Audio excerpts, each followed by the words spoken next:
검찰이 땅콩 회항 사건과 관련해서 조현아 전 대한항공 부사장을 기내 지시 권한이 없는 일반 탑승객으로 규정했습니다. 네, 또 대한항공 측의 조직적인 증거인멸 사실도 일부 확인했는데 조만간 조 전 부사장에 대한 구속영장이 청구될 것으로 보입니다. 취재기자 연결합니다. 우철희 기자. 네, 사회부입니다. 검찰이 조현아 전 부사장을 일반 탑승객이라고 결론을 내렸는데요. 이 부분은 어떻게 봐야 되는 겁니까? 네, 한마디로 정상적인 항공기 운항을 방해했다는 혐의를 피하기 어려워졌다는 뜻으로 해석됩니다. 조현아 전 부사장은 그동안 대한항공 기내서비스 총괄 관리자로서 업무 도중 이번 사건이 발생한 만큼 문제가 없다는 입장을 밝혀왔습니다. 하지만 검찰이 관련 자료들을 검토한 결과 조 전 부사장은 기내 관리자가 아닌 승객 신분이 맞다고 본 겁니다. 따라서 조 전 부사장은 처벌 수위가 높아질 가능성이 커졌습니다. 승객 협조 의무 위반과 항로 불법 변경 혐의는 물론 형법상 업무방해 혐의까지 적용될 것으로 보입니다. 네, 검찰이 대한항공 측의 조직적인 증거인멸 사실, 이것도 일부 확인을 했다고요? 네, 그렇습니다. 이번 사건에서 조현아 전 부사장은 임직원들에게 사건을 축소 은폐하도록 지시했다는 혐의도 받고 있습니다. 검찰은 이에 대해서 일부 혐의 사실을 확인하고 핵심 임원 가운데 한 명을 다시 소환했습니다.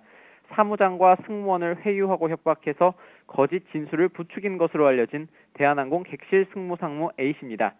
참고인 신분으로 소환됐지만 혐의가 추가로 밝혀지면 A 상무 역시 피의자로 전환될 가능성도 적지 않습니다. 이와 관련해 검찰은 추가로 조 전 부사장과 대한항공 관련 임원들의 통화 기록을 압수수색했습니다. 경찰은 압수 자료를 통해서 조 전 부사장과 대한항공 임직원들이 조직적으로 증거인멸을 시도했는지 집중적으로 들여다볼 방침입니다. 또 수사가 어느 정도 마무리되면 조 전 부사장에 대한 사전 구속영장을 청구하는 방침을 세운 것으로 전해졌습니다. 또 이와는 별도로 경실련은 조 전 부사장의 횡령 배임 혐의에 대해서 수사해달라고 검찰에 의뢰했습니다. 조 전 부사장이 그동안 개인적인 목적으로 고가의 1등석을 공짜로 이용해서 회사에 손해를 끼쳤을 가능성이 높다는 이유에서입니다.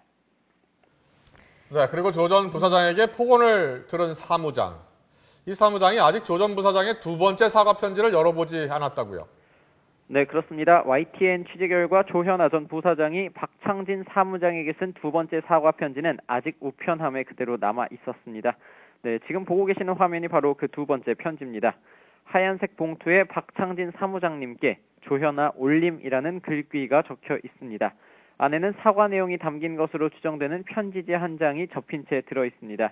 이 편지는 박 사무장이 지난 주말 이후 집을 비우면서 아직 확인하지 않은 것으로 추정됩니다. 앞서 조 전 부사장은 지난 14일 박 사무장을 만나러 자택에 들렀다가 만남이 성사되지 못하자 첫 번째 쪽지를 남겼습니다. 하지만 수첩을 찢은 종이에 직접 만나 사과드리려고 했는데 만나지 못하고 간다고 간략히 적혀 있기만 해서 쪽지 논란이 불거졌습니다. 이와 관련해 박 사무장은 언론 인터뷰를 통해서 직접 해당 쪽지를 공개했고 진정성이 느껴지지 않는다고 맹비난했습니다.